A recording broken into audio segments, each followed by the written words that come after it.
Yağıştan islanan narın saçların süzülüp zülfüne ey güzel kadın. Örtüp göz kaşını ay tek yüzünü, gizledip Mecnun'da nurlu cemalın.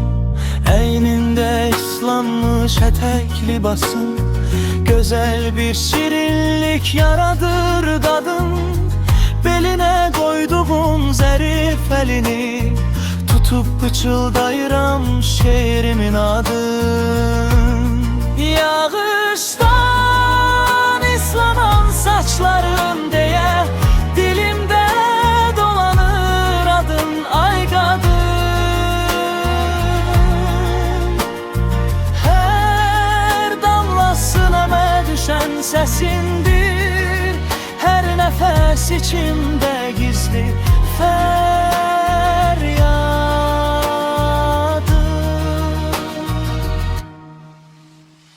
dayan, terpenme, bu an kalsın bile. Küçede yağış, yüreğde bahar, dodağımda senin yazdığın dua, gözünde silim köllüne akar.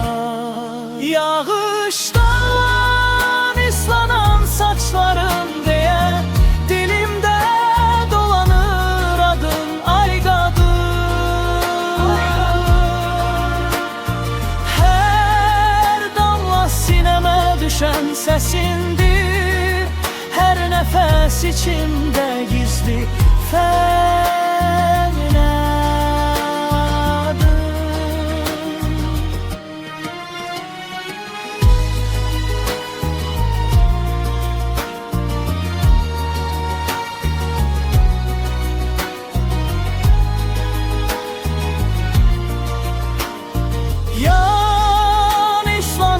saçların diye dilimde dolanır adın ay kadın.